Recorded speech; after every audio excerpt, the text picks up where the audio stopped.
Morning all. I'm going to be doing another bit of a talking head thing. No real stuff to show on the car, but might whip out the laptop and show you guys how some of the E10 tuning has been going. But to start things off with some of the corrective work that's kind of just been happening with the wagon. So I know the suspension is things pretty well done. However, wanted to get a few things sorted before my big trip to Queensland to go see some family over the New Year break. So had all the diff bushes done. I'll try and throw a photo up on screen just of one of the old diff bushes. It was basically flogged, it was almost completely torn. Did the diff bushes. Also had the steering rack bushes done, and that was because the sway bars got completely redone front and rear, so I got some aftermarket white line ones in there. It was that bad that on the rear specifically, obviously I'm pretty sure this thing came from the northern side of Japan where they do have snow and salt, so the bushing for the rear sway bar had basically worn down the rear sway bar, so the rear sway bar could actually move laterally through the bush and you could basically rotate it inside the bush. It was doing absolutely nothing, and when you would kind of throw it into a bit of a corner, you could literally feel the rear end of the car kind of move over the tires. So yeah, they were well due for an upgrade. So yeah, white line, rear, front, all the bushings and links, stuff like that. Also done the last of the fluid changes, so got the auto gearbox fluid redone, which was definitely getting a little old. Also got the transfer case along with the ACD fluid flush, so that's all new. So all the fluids are up to date now. And can't remember if I mentioned in one of the previous videos, but also had the lamb speed coil on plug kit installed, plus all the dwell settings changed in the ECU. So gone to coil on plug setup, which has been working perfectly fine. So some preventative stuff that I kind of did with the vehicle to do my road trip. So I currently live in South Australia, and I try to travel back to Queensland to go see family, catch up with relatives over the Christmas New Year's period. I didn't get to do it 2 years ago because I just had bought the car. However, I had the opportunity to do it this year, which was basically all the works I've done so far leading up to that point. So I pulled the intercooler out and basically soaked it in Kero to try and break down any oil blow-by that had gone through the inner cooler. So it was a bit of shit that came out of it, but just giving that a fresh up. If you check my Instagram, you can probably see some pictures of the fluid that kind of came out. It was definitely dark, and then basically flushing this thing out with water until it completely came clean and there's no more residue. So that just improves the cooling efficiency of the intercooler. Overall, the trip to Queensland went pretty well. No major breakdowns, no major issues, no major road damage. All things considered, it was pretty damn good, and all the work that I had done up to that point definitely paid off. The trip there and back, I've been running the car on E10.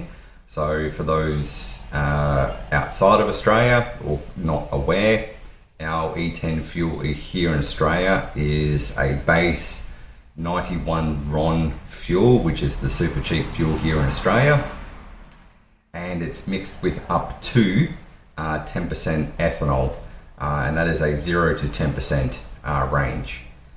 Best case scenario, your 10% ethanol gives you about 94 RON. There was only one stop or one town on the trip that I was unable to get E10, so I had to use unleaded 98 RON at that particular stop. Otherwise, the fuel quality for E10 was fantastic, like 8-9% ethanol, even through all the random country towns. It was pretty good.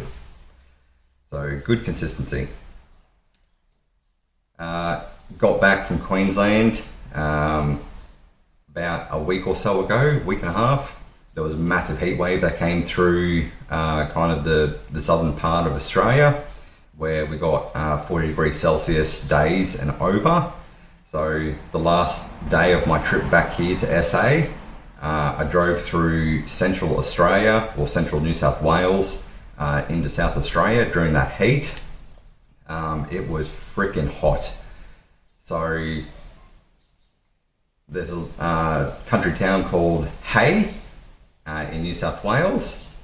Basically the heat kind of picked up to that point during the day, and about 6 to 7 hours after that point, it basically drove through the middle of the day and early afternoon, where on the vehicle, checking my gauge, I didn't see the coolant temp get under 100 degrees Celsius, and the intake air temp get under 50 degrees Celsius for about 6 to 7 hours worth of driving. So needless to say, I think the Evo Wagon has done pretty well and held up pretty good.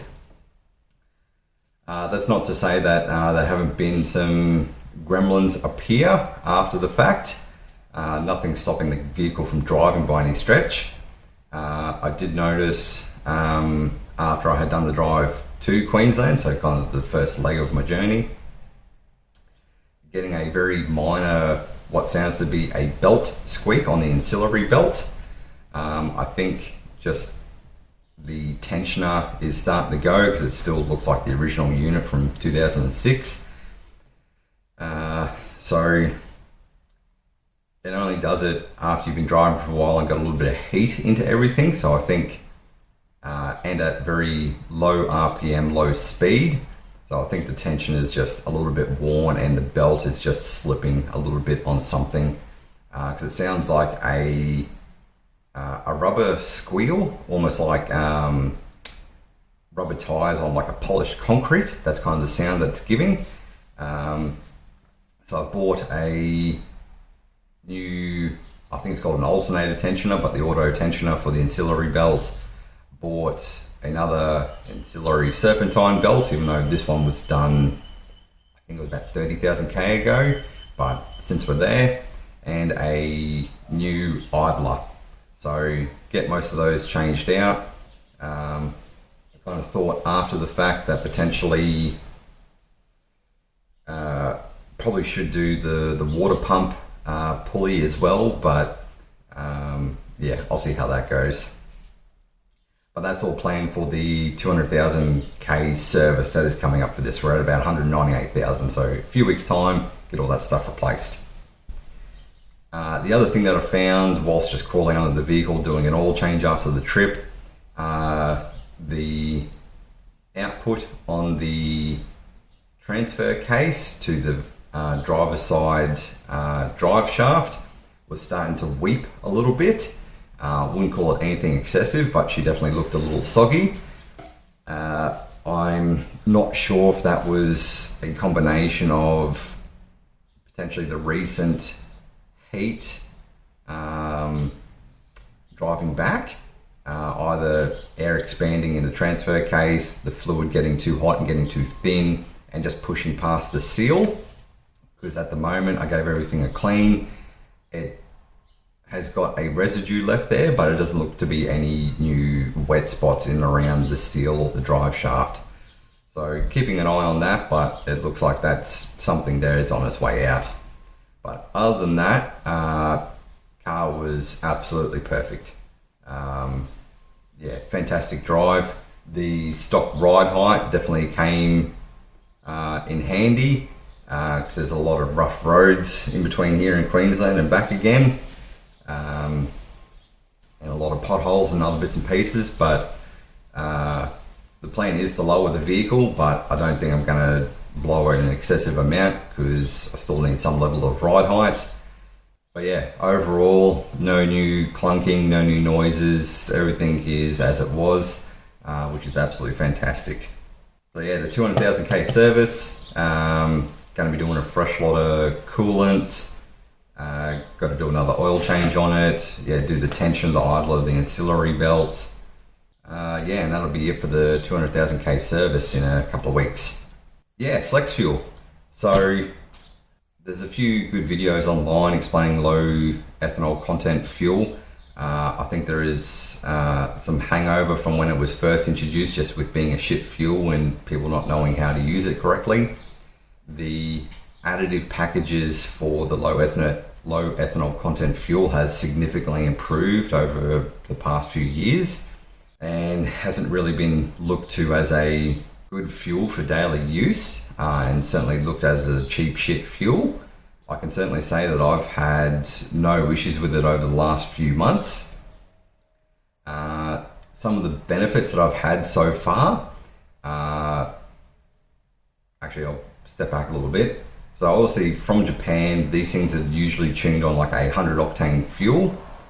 So the fueling map plus the ignition map is suited for that, along with the colder intake air temperatures that you get over in Japan. Means you typically have to run a very rich AFR, which also means you can run a bit more ignition. So usually the rule of thumb is, once these vehicles come to Australia, that if you put anything lower than a 98 octane fuel into these things, they'll just ping and knock and just carry on and just won't be particularly good. So I ran the vehicle on unleaded 98 RON for months and months and months, obviously, prior to getting to the flex fuel sensor.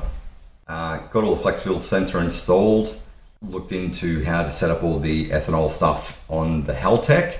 So basically providing your base volumetric efficiency table is pretty well spot on. You can effectively just turn on all the ethanol stuff and then the ECU will do the rest. It's pretty smart. So something that I have done is obviously modified the fuel density table per ethanol content.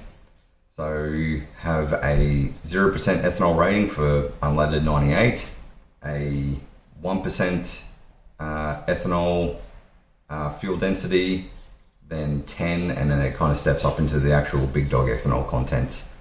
So got all that information from the manufacturer's data sheets, the technical data sheet, so that information is out there, and just build the table as required. It's not too difficult.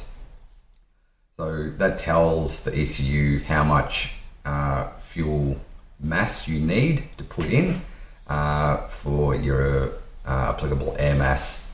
So that's all sorted. The other thing that kind of gets turned on is the fuel composition scaler. So instead of having to create multiple air fuel ratio maps, because you need effectively an additional 4% fuel, 10% ethanol by comparison to unleaded fuel. So that's kind of where your scaling comes in, and it basically uses that table to figure out the additional fuel that is required, because they have different stoichiometric air fuel ratios. So I've had to tweak that a little bit, because the factory one, or the standard table from Haltech, was a little too rich. So I've just been slowly dialing that back to stop buckets of fuel basically blowing out the arse end of the thing. As far as ignition timing goes, this was kind of the biggest concern. So originally the ignition map on this thing is completely stock, so I copied it across from the factory ECU, so that's what the Haltech runs. Got the full ignition map on 0% ethanol, which is what the unleaded 98 used to run on. I had just the factory ignition for 1% ethanol, and then another increment at 10% ethanol. So I was never expecting to get really shit low grade ethanol, which is one of the cons that I'll come to in a sec.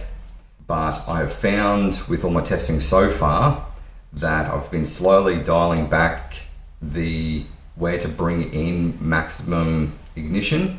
So I'm currently down to full ignition, or the stock ignition map, at 8% ethanol. So I have not had any pre-ignition at that point. For some particular reason, it won't knock. You'll just get horrific pinging and pre-ignition. And it is very audible and sound absolutely catastrophic. Which leads me to one of the cons of the E10 is, again, its range. So I had a couple of weeks there where I got some absolutely shit E10, where it was 0 to 1%, if that, at a couple of fuel stations. Obviously on the factory ignition map, it started pinging its absolute head off. To counteract that, what I've done is on the factory ROM for the ECU, you basically have a high octane ignition map and a low octane ignition map. So what I've done is copied across the low ignition timing map into the 1% ethanol. There is still a bit of a danger there, so to speak, and it just is a responsibility of the driver to just keep an eye on the ethanol content, because if you get a 1% or 0% E10, it has the potential to swing into the 0% ignition map, which is full timing again. That only happens if you get really low grade ethanol. If you're transitioning from E10 to unleaded 98, it's less of an issue because the ECU doesn't see octane rating. However, obviously you being the human that has put the fuel in, you know that there is a high grade octane content fuel in the system. So transitioning between that 1 and 0% ethanol is going to be less of an issue because the octane rating is much higher than, say, the base 91 octane that is of E10. So I do need to get back to a dyno and really dial in that 1% map to try and eke out as much potential torque as humanly possible from that 1% ethanol map, because it drives like an absolute fucking dog above 2,500 RPM, which is its intended purpose of that low octane ignition map, to basically pull any torque and power out of the vehicle. Obviously the side effects of that is low power, massive fuel consumption, minimal torque to basically save the motor. However, I think there is some headroom there to basically eke up the ignition timing very slowly in specific areas prior to it pre-ignition, and I effectively need to do that on a dyno. The higher end, I can just literally load in the full ignition map into that higher percentage ethanol range and just listen out for any pre-ignition and look at the ECU for any knock that may be occurring. E10 has been absolutely brilliant. The car has sounded better, no real noticeable lack of power, and the biggest benefit is, by comparison to unleaded 98, you save on average per fill up about $12 a tank in petrol. Because I'm usually putting in maybe at least filling up once every, let's call it 5 to 7 days, because this is my daily driver. You add that money up over the space of a year, it turns into a substantial amount of money. So needless to say, the flex fuel sensor is well paid for itself, and at this particular point in time I'm seeing no detriment to the motor or the engine, and I use it regularly enough that the fuel gets cycled through the system. The other benefit of the flex fuel sensor and the aftermarket ECU is, in the event that I do get a slightly lower grade ethanol, there's no issues with sticking some E85 in there and just bumping up the ethanol and the octane rating of the fuel. So that is just one added benefit. If it's running at a 3-4%, if you happen to get a bad batch of E10, I could just go down to United, slap a couple of litres of E85 in it, and it just resolves that issue. So not ideal, because E85 here in Australia, or at least South Australia, is about $2.20 a litre, which is about the same price as expensive unleaded 98 here.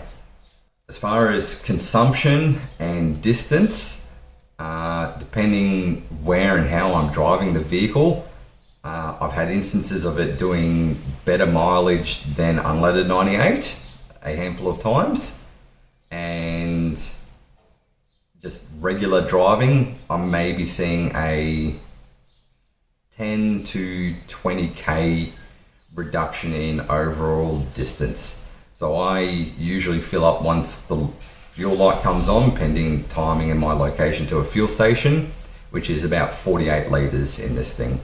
Whilst it does have a 55 litre tank, I'm not overly keen to continuously drain it below that fuel light level, to save shit getting sucked through the system or burning out the fuel pump or anything weird like that. So overall, I am still a net positive in front with the E10, and learning a fair bit with the ethanol setup in the ECU and or the ignition. So kind of coming back a little bit with the whole, these things get tuned on 100 octane in Japan. Best case scenario with the E10, as I said, it's about 94 octane. I've not had any issues with running that lower octane rating with this particular ignition map. Yeah, I know there's a means to incorporate a flex fuel sensor onto the stock ECU. There's a handful of people that kind of know how to do that. Again, I think it's just an absolute fuck around, but it's there. And if you find the people that know how to do it, then by all means, I would strongly recommend it. Yeah, you're gonna save yourself a butt ton of money. You've got the options there for flex fuel. You've got the option there for E85 if and when you do want to go to that, providing you have the fuel system to support it. That's kind of the update for the vehicle, and 2026, maybe hoping to get all the suspension redone, excluding the shocks and the springs, because those are actually in fairly good nick. Just getting all the ball joints, tie rods, bushes, everything done, kind of giving it a decent suspension birthday this year. That's the plan. And I don't think there's going to be any significant performance upgrades this year, just more fixing old car shit, I think, at this point in time. And yeah, just driving it. So yeah, about to roll over its 200,000 Ks. It's coming up for its 20th birthday this year, because this is an MR, so it was only built in 2006. So 20 years old this year. And yeah, see what goes on. I'll go grab the laptop and kind of show you what I'm talking about with all the ignition stuff on the ECU. Alright, so we're in the dad wagon, connected into the Haltech, because you can just power these things up with USB power, which is pretty sweet. So I'll get to the ignition tuning that I was referring to. So you can see here it's set to flex fuel. Go into our base ignition. So you can see along the bottom here, I've set up like a third axis for ethanol content. So at 0% ethanol, you can see that this is the factory ignition map off the factory ECU. So this is what's referred to as the high octane ignition map. This is the low ignition octane map, so what I've put it in at 1%. So you can kind of see just how much it backs out the ignition timing just to save the motor. And then back at 8%, it goes back into full ignition. So you can see the difference.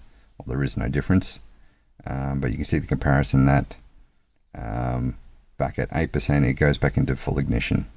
So what the Haltech will do is between this 1% and 8% ignition map, it'll basically interpolate the timing.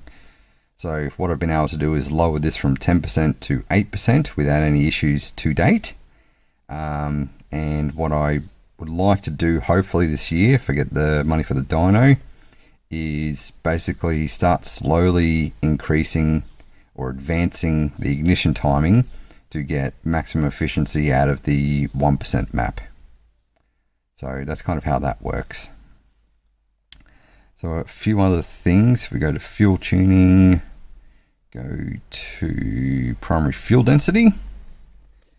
So this is the fuel density table that I've created. So at 0%, this is unleaded 98, and their fuel densities mapped against fuel temperature. 10% ethanol is full E10 or 94 octane with those fuel densities, and then 1% I've mapped in as effectively 91 RON fuel. From there, I think it might have been Mtron had a fairly good fuel density map that I'm pretty sure I just copied the values from for some of these higher percentage ethanols. So yeah, that's how that's configured. What else we got? Oh, there was the corrections. You also get fuel composition scaler. So this is kind of, instead of making a bunch of different AFR maps, it's very difficult to see on the red. So at 8% ethanol, asking it to fuel correct 4%. So I found, because originally I think it was 10% from Haltech, which it was just blowing fuel out the back of this thing. There's still a little bit there now, however, just want to err on the side of caution to not completely starve the thing of fuel. So yeah, and obviously haven't dabbled into the higher ethanol percentage stuff yet, because the fuel system, the stock fuel system, will 100% not take it at high RPM and high load. Fuel tuning, so kind of redid the fuel map again. I just transitioned over to lambda values, because this kind of just gives me a percentage of how lean or rich I'm going from stoichiometric, so one lambda. So gone to, this is I think about 15 to 1 air fuel ratio over in this load area. That's what 1.02 is. So in the cruising area, so in that 2500 or 2000, it's kind of in, I'd say, this area here, and then as you accelerate, it kind of moves up through this area here. So yeah, plugs are showing good burn, definitely not too lean, maybe even just marginally rich, and that just might be because of it demanding just a little bit more fuel for the ethanol, which is perfectly fine. But those are probably the kind of major updates on the ECU. I've obviously just been tinkering with other bits and pieces, particularly after the drive through all that hot weather. Modified the coolant temp bias just marginally, so pretty much just added 5% everywhere. So that way, what the coolant temp bias is it's trying to, the ECU is trying to figure out what the in-cylinder temperature is by using coolant and intake air temperature. So it's called calculated air temperature. So just move this more towards a coolant bias rather than intake air temp bias, and that's kind of leveled out the fuel trims a little bit. So I think that was definitely the right move. And what else was there? Oh, air temp correction. So taking a lot more fuel out in higher calculated air temperature areas. So because it was wanting to take out well over 10% fuel with such low air density and such high temperatures.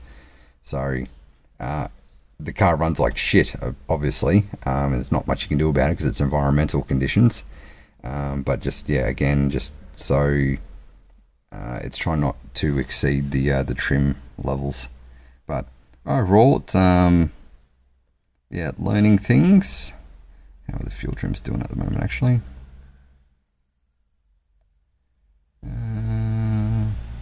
taking anything out there? 8%. Yeah, so that's looking pretty good. Honestly, I get a bit disappointed if I see anything over kind of like 2% or so. So yeah, try and yeah, keep an eye on this, because that means it's staying as close as possible to the base volumetric efficiency. So I've got another third axis set up here, so I can just kind of see how everything's tracking. So for those that aren't aware, because obviously I think the reason why, or kind of the science behind it, I guess, because everyone's like, yep, you put ethanol in, and particularly guys that have done unleaded 98 by comparison to E10 tuning, they usually make about the same power, and it's because of the additional oxygen or whatever in the fuel. So what it effectively does is increase your volumetric efficiency. So obviously that's kind of how it works itself out, because you're effectively filling the cylinder with more air. So that's kind of how that does that. Yeah, and that's pretty much about it.